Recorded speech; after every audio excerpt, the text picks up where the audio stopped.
Barchaga assalomu alaykum do'stlar. Hammanglarni ko'rib turganimdan xursandman. Ijtimoiy tarmoqda shu kunlarda ijtimoiy tarmoqlarda juda ham ko'p trendga chiqib ketadigan so'z aynan mana shu xitoyliklar masalasi bo'lyapti.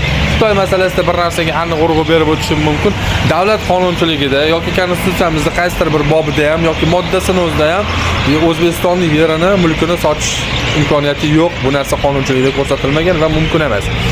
Bizda o'sha yerlar sotilyapti deb turib xabarlar tarqatadigan ayrim insonlarga shu narsani aytib o'tmoqchiman. O'zbekiston yerini hech kim sota olmaydi.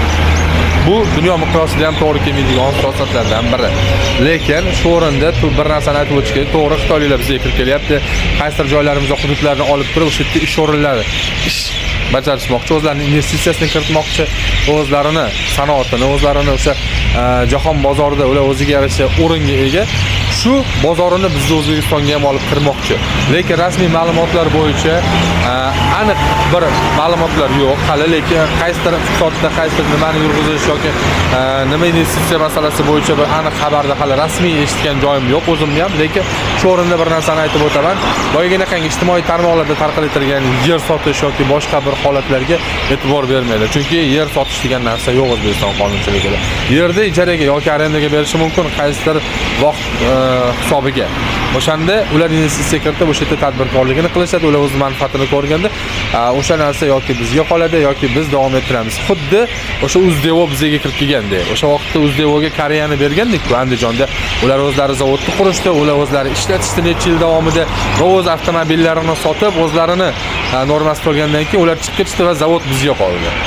Xuddi mana shunaqangi holatlar bo'lishi mumkin. Lekin rasmiy bo'lmagan ma'lumotlar bilan odamlarni boshini og'ritayotgan ayrim ijtimoiy tarmoq faollari yoki muxolifatchilarga aytib o'tmoqchimanki, qo'pol qilib aytganda ko'tinglarni qisinglar.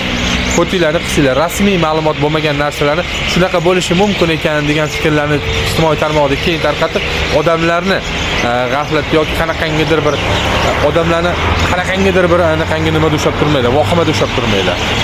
Bunaqangi odamlar iflos va siqit bo'ladi, xalq dushmani bo'ladi. Chunki xalqqa rasmiy va aniq ma'lumot yetkazmagandan keyin bularni inson qatorida ko'rish o'zi bir xato. O'shaning uchun rasmiy ma'lumotlarga ishoninglar.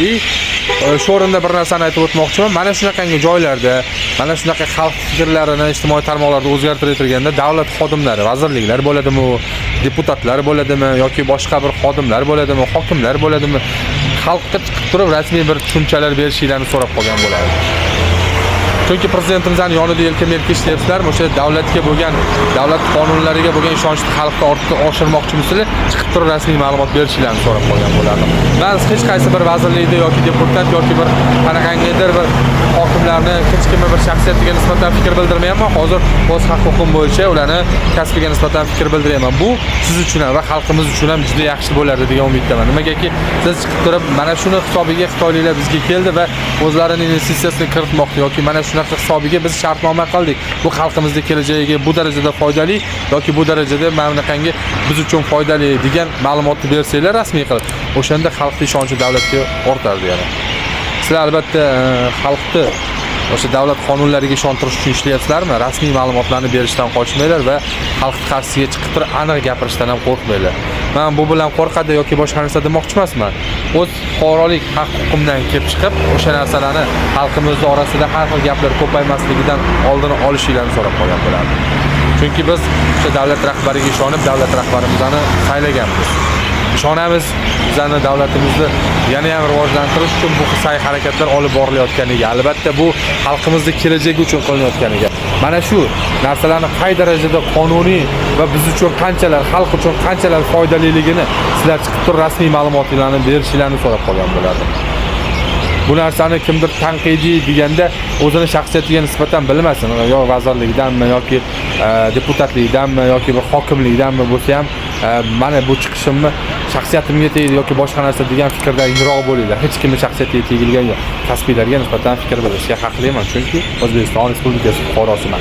Kanalimni ko'rib turgan insonlar barchalardan mana shu ma'lumotlarim kerakli joyga tarqalishi uchun bitta like bosib, kanalga obuna bo'lib qo'yasizlar va mana shu videolarni tegishli joylar ko'radi va biz uchun rasmiy ma'lumotlarni chiqib turib xalqimizning qarshisida gapirishadi. Biz bu ma'lumotlarni eshitgandan keyin yana ham davlatga bo'lgan ishonchimiz ortadi deb o'ylayman. Sog' bo'linglar, salomat bo'linglar. Mazmunli hayotdan uzoqlashmanglar.